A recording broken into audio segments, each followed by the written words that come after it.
Good morning traders, Richard here doing a quick Ichimoku cloud chart market review of the NASDAQ 100. In view of yesterday's price action, we had a gap down and managed to rebound from the top in the cloud here at 14,923, as well as this low here. The August low also came into play, 14,820. So we can see a fantastic rebound from the August lows here in the NASDAQ. We're now back above the cloud, which is good news.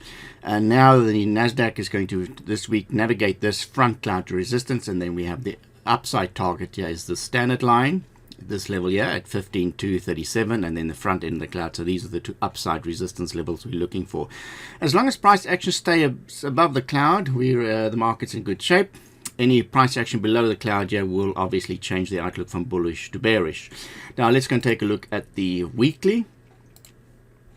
See the weekly front end of the cloud here, that's the downside risk target here, this level here at front end of the cloud. So there is some significant downside risk in the markets, very extended from the top end of the cloud here. We look at the distance between the current top end of the cloud and the price action, so we're still a little bit far away. So there can be a correction down to this level here where the standard line is.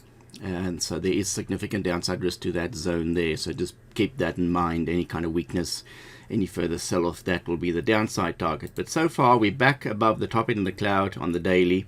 Let's go take a look at the 4-hour chart. A little bit of trouble here. Price action below the cloud is bearish. So far, it's bearish on the 4-hour. We had a MACD sell up here at the top end of the cloud here as well. And that coincides well with the distance between the price and the cloud. So the market is a little bit extended and in a much needed pullback. Slice through the top end of the cloud, gap down below the cloud, and that changed the outlook from bullish to bearish on a 4-hour chart basis. You note here that we've rebounded from this old cloud chart support level here. You can see that level 14,820. Fantastic rebound. We now need to see a follow through of that move.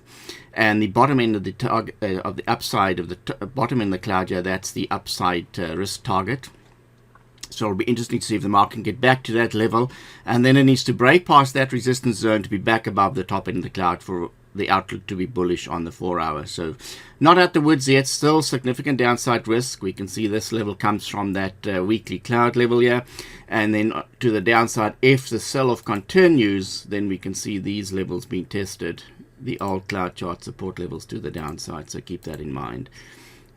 We do need to be back above the top end of the cloud here to be bullish on the 4-hour.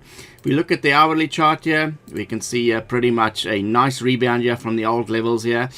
It's now mean reversion type trade back to the bottom end of the cloud. You can see that's now the downtrend. Price action below the cloud on the hourly is now bearish. So bearish on hourly, bearish on 4-hour, but still bullish on daily and weekly. Until next time, happy cloud chart trading. Bye for now.